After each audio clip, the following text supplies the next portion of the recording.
Look here, I'm sitting on the south side, watching the wind come in. It's cool, it's nice.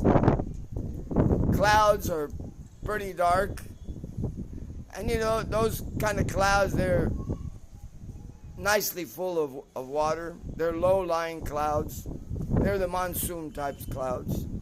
So we got advice today that 80% rain at 5 o'clock. But I was saying, no, I don't think Radharani will allow it. Because there are thousands or crores of people here that are just walking around Govardhan. They'll walk around Govardhan, and then the day after Guru Purnima, they will come here. Some of them will ride, some of them will walk.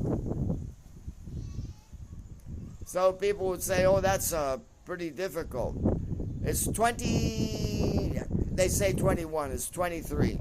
That's a measurement of the English.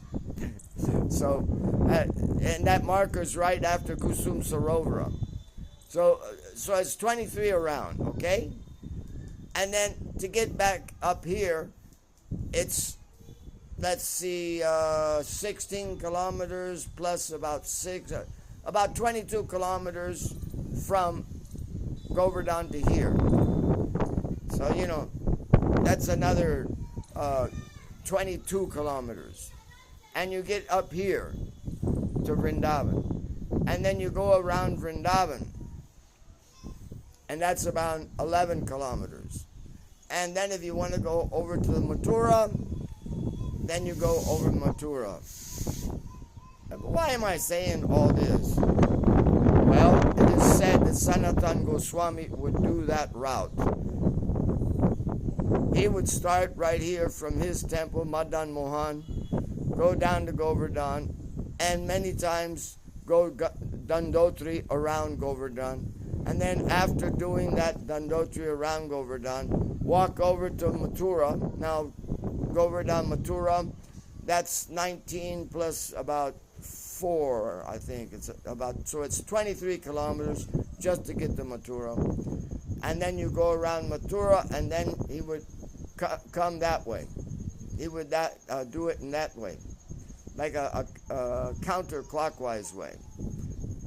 Now, Bhaktivedanta Narayana Maharaj would sometimes do it like that.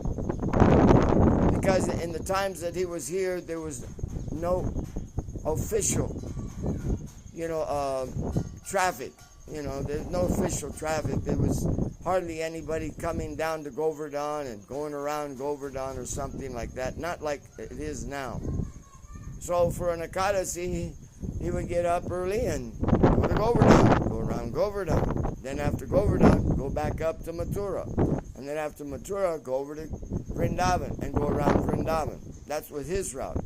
And the reason why he would go back to Mathura is he would see if the temple was all right, if the brahmacharis had gotten up, especially on Ekadasi. And this would be Ekadasi even. So we can't even imagine. Sometimes walking, sometimes a bicycle. But there were no rickshaws or anything like that, and he would never spend something like that. So we know they didn't do that. But we know he went around. And I never got to ask him the details on how he did it. So there are crores of people here. And if it does rain, and I hope it doesn't, if it does rain, they'll have a lot of trouble. Being that it's coming from the south, I'm just hoping Radharani dumps the water before it hits us. Because it even said it was heavy duty. It's even moving the box around here. It's saying that it's heavy duty. Heavy duty thunderstorms and a lot of water. So that makes the Yamuna very unsafe and everything. So I'm still hanging on here and hoping that the pilgrims that have come here from so far away don't get disrupted in this way.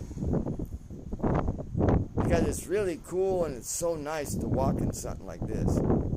Oh, if it's just a little rain, it would be just so cooling because the weather was hot and your skin felt like it was burning. It's just a different type of feeling, So, and now this is giving a lot of relief to the body. Oh, incredible relief. So I hope they do get a little break in this. Yeah, this is the looking that way is looking up towards Delhi.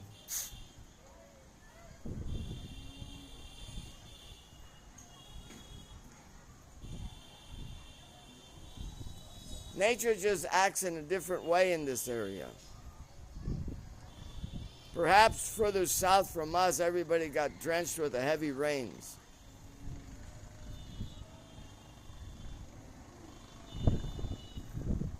Yeah, I'm hoping that it just gave up by the time it gets up here.